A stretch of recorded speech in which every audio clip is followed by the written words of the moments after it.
Our gospel reading comes from Mark's Gospel, chapter 13, verses 1 through 8. Listen for the word of God. As Jesus came out of the temple, one of his disciples said to him, "Look, teacher, what large stones and what large buildings." Then Jesus asked him, "Do you see these great buildings? Not one stone will be left here upon another. All will be thrown down." When he was sitting on the Mount of Olives opposite the temple, Peter, James, John, and Andrew asked him privately, "Tell us, when will these things be, and what will be the sign that these things are about to be accomplished?" Then Jesus began to say to them, "Beware that no one leads you astray. Many will come in my name and say, 'I am he,' and they will lead many astray. When you hear of wars and rumors of wars, do not be alarmed. This must take place, but the end is still to come. For nation will rise against nation and kingdom against kingdom. There will be earthquakes in various places. There will be famines. But this is but the beginning of the birth pains." This is the word of the Lord. Thanks be to God. Will you pray with me? Almighty God, we come before you once again to have you speak to our hearts. So may the words of my mouth and the meditation of all of our hearts be acceptable in your sight, for God, our rock and our Redeemer. Amen. Well, I would be inclined to say that most of us know what a big city looks like. Probably most of us have been to Oakland or San Francisco, a big city like that. But even if we've never left our hometown or traveled more than 10 miles from home, we know what the city looks like because of television and movies, right? But unless you've actually been there, you don't really know what the city's like. I got a question. How many of you have ever been to New York City? Yeah, thank you. Unless you've never been there, though, you don't realize how big everything is. Now imagine that you've lived on a farm in Iowa, for example, and you've never watched TV, and you've never seen movies, and you suddenly visit the Big Apple for the first time. What would that be like? Your eyes would probably pop up. Your mouth would hit the ground, and you would just go, wow. Well, the disciples, for many of them, they didn't have the transportations that we have today, and many of them, even though they were less than 10 miles from Jerusalem, had probably never been there. It might have been their first time in the big city of Jerusalem. Or even if they'd been there before on a pilgrimage, it was their time where they're still overwhelmed by the grandeur of this city, overwhelmed by the immense, the temple overlooking the whole city on the top of the hill, just this huge thing. And they go to Jesus as they're coming out of the temple. "Jesus, isn't this place awesome?" And Jesus, of course, uses this teachable moment. A teachable moment is a chance where you can look at something and you say, "Well, I can teach something from this." When I worked at Redwood Camp, Dick Dawson, the director, would always say to us, "Be sure to use those teachable moments. If a camper comes up to you and has a twig from a tree or a stick or a bug, use that moment to talk about those things in nature and talk about our relationship with God." Jesus was the master of the teachable moment. Jesus tells his disciples that these amazingly huge, seemingly unmovable stones will be torn down and destroyed. Now, these stones were 40 feet high and 8 feet around. They were huge. And Jesus tells his disciples, it's nothing. Those are all going to fall down. And his four closest followers, James and John, Peter and Andrew, asked him privately about that timetable. What is going to happen? When is all this going to take place, Lord, so that we're ready? And Jesus says to them, "Well, you don't need to know." Need to know basis. It's a military term. It comes from military operations. You don't need to know the whole thing.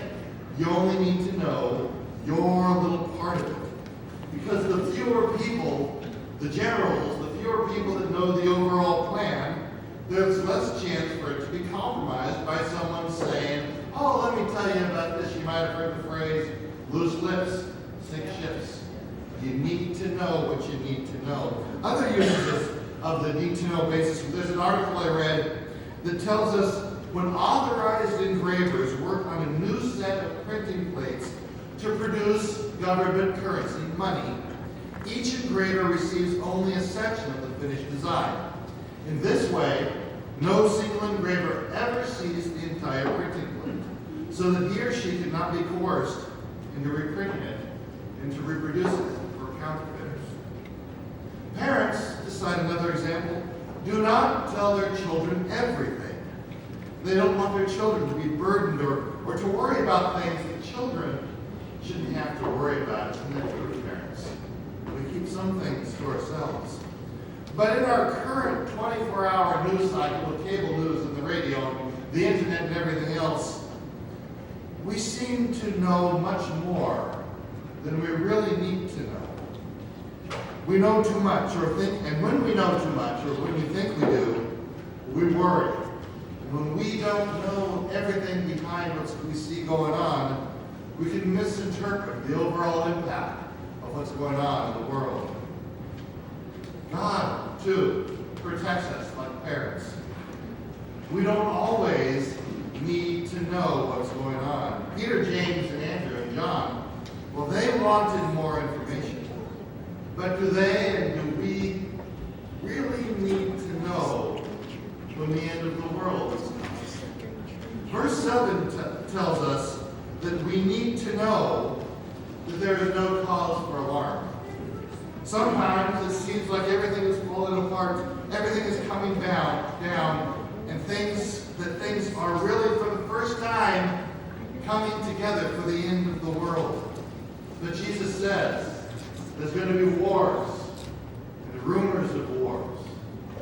He says that there will be earthquakes and fires and other horrible things happening. Episcopalian priest Michael K. Marsh wrote this. He said, I remember the morning of my divorce. I remember the afternoon my younger son called and said, Dad, I just joined the Marines. I remember the night my older son died. With each of those events, one of the great buildings of my life was thrown down. Stones that I had so carefully placed upon and upon which I had built my life no longer stood upon one another. He says, temples in my world had fallen. My world had changed. My life had been different. He goes on to write that we all build temples. And many of those temples we build come crashing down. Jesus here is reminding us that in the midst of the rubble, in the midst of all these terrible things happening, God is standing there and helping us to rebuild. And friends, we don't need to know when Jesus is coming again. If we needed to know when Jesus was coming again, we would have been told. We're on a need-to-know basis. And third, we don't need to know what is going to happen tomorrow. If we did, we'd have been told. The end is near. It seems like that sometimes, doesn't it? Have you ever seen those cartoons with the guy in the white robe carrying a sign that says, the end is near? And right behind him comes another guy holding a sign that says, the end. With everything that's going on in our society right now, the end must be near. Those horrific fires to our north, to our south, terrible, horrible multi-car accidents on the freeways just to our north. The entire freeway was shut down after a runaway truck took out 11 cars on the freeway. Horrible things. If you've read the news, you've seen that North Korea has started to build test sites for nuclear missiles again. France wants to develop a European army. I could go on and on about these things that seem to be happening. But the truth is, we don't need to know when Jesus is coming again. But rather, Jesus tells us that we need to be faithful. We need to be faithful to Him as He is faithful to us. And we need to continue to live our lives and continue to serve God and serve one another. So what do we do even in the midst of all these horrible things happening? Well, first, and therefore the most important thing we must do, is we must keep calm. We must get ready for Thanksgiving dinner. Don't forget the cranberry sauce. Or as my mother did one year, she forgot the cranberry ice. Thanksgiving is almost ruined. Second, be alert and be watchful. The TSA and other government officials have continuously reminded us to be alert for suspicious behaviors, objects that seem out of place or anything wrong. Jesus tells us, too, to keep awake, to keep our eyes open for those in need around us, to keep our eyes open for what Jesus is going to be doing among us. And finally, don't be a chicken little. The sky may eventually fall, but until then, don't get eaten by the fox. Keep our eyes focused on the author of our faith, the foundation of who we are. Jesus will tell us what we need to know. And until then, Jesus says, keep on doing what you've been doing. Serve one another. Love God. Love the world. Love your neighbor. Will you pray with me?